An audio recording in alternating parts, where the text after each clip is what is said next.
प्रेरणास्पद कथाएं YouTube channel पर मैं धनंजय जैन आप सभी का हार्दिक स्वागत करता हूं।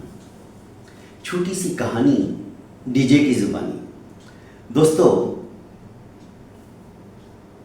एक बेटा अपने पिताजी के साथ पहाड़ की चोटी पर स्थित मंदिर में जाने के लिए लालायित हो उठा।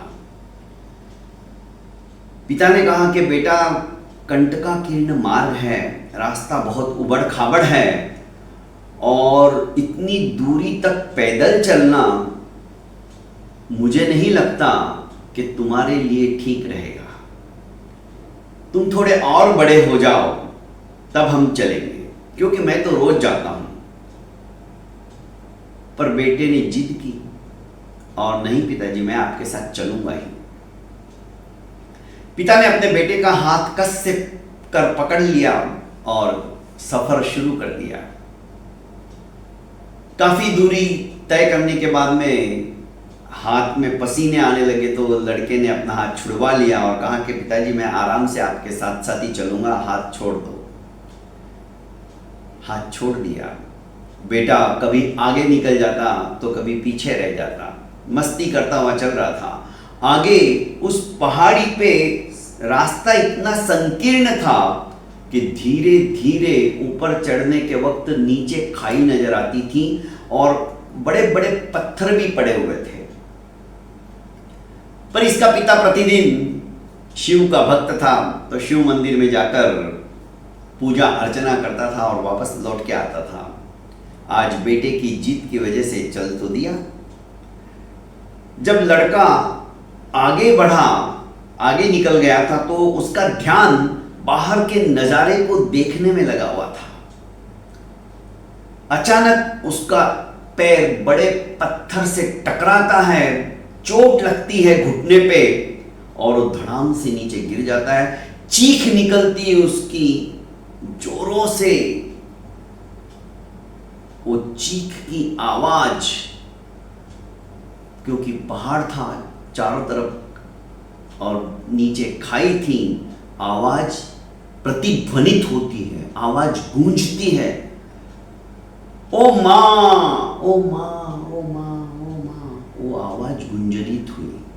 पहाड़ से ही आवाज उसकी टकरा कर उसी के कानों में सुनाई दी। लड़का बड़ा परेशान हुआ क्योंकि उसने अभी तक ऐसा सुना नहीं था। उसे लगा कि कोई जरूर मुझे छुप के देख रहा है और मैं गिर गया तो मेरा उपहास उड़ा रहा है, मेरा मजाक उड़ा रहा है।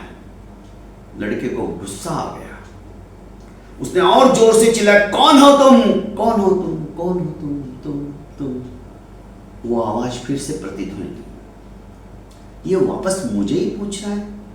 पिताजी तब तक उसके नजदीक आ चुके थे। बोला, क्या हुआ? उसने कहा कि कोई तो भी मेरी आवाज की नकल कर रहा है और मुझे चिढ़ा रहा है। पिताजी हंसे और उन्होंने इस तरह से हाथ करके जोर से आवाज लगाई, तुम बहुत अच्छे हो, तुम बहुत अच्छे हो, तुम बहुत अच्छे हो, तुम बहुत अच्छे हो। प्रतिध्वनि गूंज उठी। लड़का सोचने लगा, मेरे साथ में उपहास उड़ा रहा है, मेरी बातों को सुनकर ये प्रतिप्रश्न मुझे ही करता है और पिताजी बोलते तो वो भी बोलता है कि तुम बहुत अच्छे हो, तुम बहुत अच्छे हो। अब पिताजी ने बेटे को समझाते हुए कहा कि बेटा, तुम इसे आई लव यू बोलो। तो उस लड़के ने जोर से आवाज लगा दी, I love you, I love you, I love you, I love you. प्रतिध्वनि गूंज उठी। अब लड़के के चेहरे के ऊपर हास्य आ गया। वो कहने लगा, पापा ये क्या है? तो उसने कहा कि बेटा, पहाड़ों के भीतर हम लोग खड़े हैं और हमारी ही आवाज प्रतिध्वनि हो उठती है, प्रतिध्वनि हमारे ही कानों में गुंजरित होती है। जैसा हम बोलते हैं वैसा ही आवाज टकरा कर पहाड़ों से हमें वही बात सुनाती है, वही दोहराती है। हमारी जिंदगी भी ठीक इसी तरह की है। हम भी अपनी जिंदगी के अंदर जैसा सोचते हैं जिंदगी के बारे में जैसा समझते हैं वैसा बोलते हैं, वही प्रतिध्वनि हमें सुनाई देती है।